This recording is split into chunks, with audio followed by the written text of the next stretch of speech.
Assalamualaikum warahmatullahi wabarakatuh.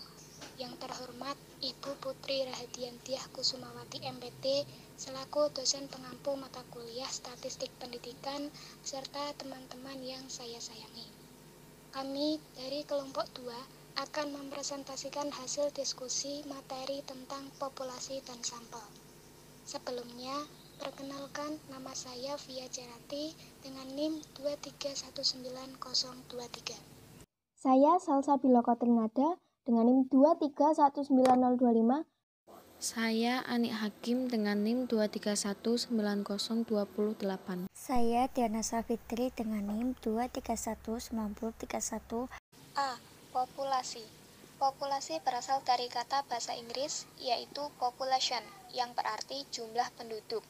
Kata penduduk adalah makna kata populasi yang sesungguhnya. Populasi didefinisikan sebagai keseluruhan objek yang diteliti atau diamati. Populasi merupakan wilayah generalisasi yang terdiri atas objek yang mempunyai karakteristik tertentu yang ditetapkan oleh penelitian untuk dipelajari, kemudian ditarik kesimpulan. Populasi bukan hanya berupa orang, hewan, dan benda hidup lainnya, tetapi juga bisa berupa benda mati. Populasi juga bukan sekedar jumlah yang diamati, tetapi juga seluruh karakteristik atau sifat yang dimiliki oleh objek tertentu. Di sini, populasi dibedakan menjadi dua.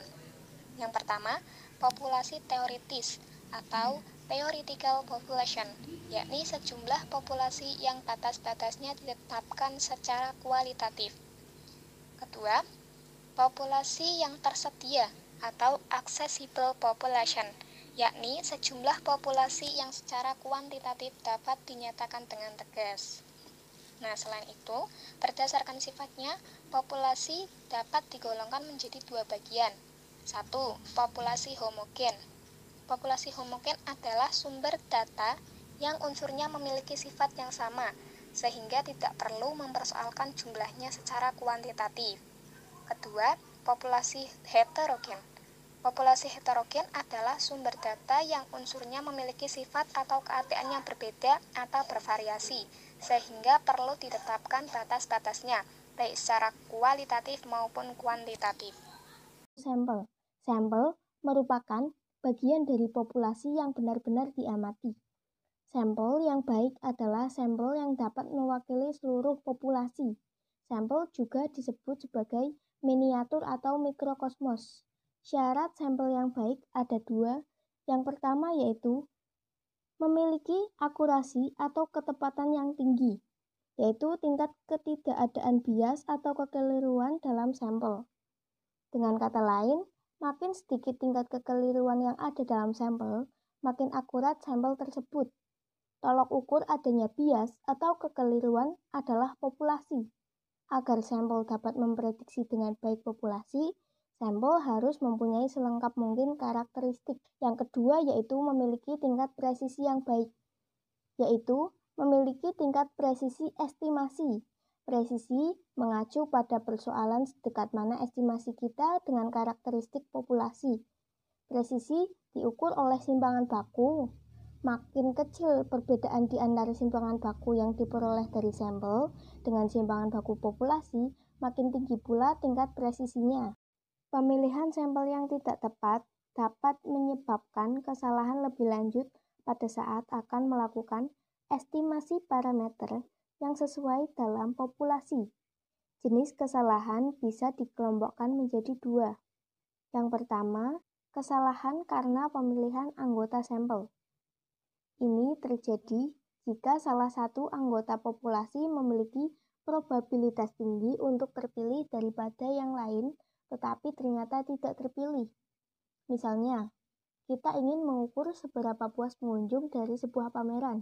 Untuk itu, dilakukan wawancara kepada beberapa dari pengunjung pada pukul 10 hingga 12 di pagi hari saja. Berarti, orang yang pergi ke pameran di sore hari tidak akan diwakili. Artinya, sampel tidak mewakili semua pengunjung. Yang kedua yaitu kesalahan karena jawaban. Tidak tertutup kemungkinan bahwa beberapa anggota populasi tidak ingin atau tidak bisa menjawab pertanyaan-pertanyaan tertentu dalam wawancara, atau bisa terjadi karena kita memiliki kuesioner, termasuk pertanyaan pribadi. Beberapa anggota populasi tidak menjawab jujur. Hal ini merupakan kesalahan umum yang sulit untuk dihindari, tetapi kita bisa memeriksa kejujurannya dalam jawaban dengan cara memasukkan beberapa pertanyaan lain. Selanjutnya yaitu ada beberapa hal yang harus diperhatikan dalam pemilihan sampel, yaitu metode pemilihan sampel, ukuran sampel, dan derajat reliabilitas kesimpulan yang diperoleh. Cara menentukan jumlah sampel. Terdapat berbagai macam cara dalam menentukan jumlah sampel minimal yang harus diambil dari populasi, baik ukuran populasinya diketahui atau tidak. Jumlah sampel yang dipilih harus mewakili populasi karena jumlah sampel mempengaruhi tingkat kesalahan yang terjadi. Semakin banyak jumlah sampel, maka semakin kecil tingkat kesalahan dari generalisasi yang dilakukan. Begitu pula sebaliknya. Selanjutnya yaitu teknik sampling. Teknik sampling merupakan teknik pengambilan sampel. Untuk menentukan sampel dalam penelitian, terdapat berbagai teknik sampling yang digunakan. Cara pengambilan sampel dapat dikelompokkan menjadi dua, yaitu probability sampling dan non-probability sampling. Probability sampling. Probability sampling adalah teknik pengambilan sampel yang memberikan peluang yang sama bagi setiap unsur atau anggota populasi untuk dipilih menjadi anggota sampel. Teknik ini meliputi 1. Simple random sampling. Dikatakan simple atau sederhana karena pengambilan anggota sampel dari populasi dilakukan secara acak tanpa memperhatikan strata yang ada dalam populasi itu. Yang kedua ada proportionate stratified random sampling. Teknik ini digunakan bila populasi mempunyai anggota atau unsur yang tidak homogen dan berstrata secara proporsional. Yang ketiga ada disproportionate stratified random sampling.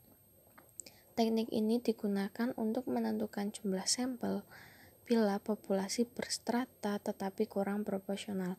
Dan yang keempat ada cluster sampling. Teknik sampling daerah digunakan untuk menentukan sampel bila objek yang akan diteliti atau sumber data sangat luas, misal penduduk dari suatu negara, provinsi, atau kabupaten. Selanjutnya, non-probability sampling. Non-probability sampling adalah teknik pengambilan sampel yang tidak memberi peluang atau kesempatan sama bagi setiap unsur atau anggota populasi untuk dipilih menjadi sampel. Teknik sampling ini meliputi 1. Sampling sistematis adalah teknik pengambilan sampel berdasarkan urutan dari anggota populasi yang telah diberi nomor urut. Yang kedua, sampling kuota, teknik pengambilan sampel dari populasi yang memiliki ciri-ciri tertentu sampai kuota yang diinginkan. Yang ketiga, sampling insidental, pengambilan sampel karena adanya faktor kebetulan, yaitu siapa yang ditemui peneliti, maka yang akan dijadikan sampel. Yang keempat ada purposive sampling, pengambilan sampel karena adanya suatu tujuan atau suatu pertimbangan tertentu. Dan yang kelima ada sampling total, teknik penentuan sampel bila semua anggota populasi digunakan sebagai sampel. Yang terakhir ada snowball sampling, teknik penentuan yang semula jumlah sampel yang diambil kecil kemudian membesar. Ukuran sampel. Ukuran sampel dalam suatu proyek penelitian banyak jumlah sampel yang harus ditetapkan tergantung jenis studi, homogeneitas populasi, jenis sampel, serta jumlah dana dan personil yang tersedia dalam menentukan jumlah sampel yang paling diketahui lebih dahulu. Faktor-faktor yang dapat mempengaruhi sampel yaitu 1. Kategori outcome, berupa kategori yang akan dihasilkan oleh data penelitian yang berupa suatu variabel kuantitatif seperti persentase dan nilai rata-rata atau berupa jawaban ya atau tidak. 2. Test of hypothesis. Penelitian perlu adanya pembuktian hipotesis. Kita harus menentukan lebih dulu batasan-batasan untuk menerima atau menolak hipotesis nul. 3. Power and confidence level.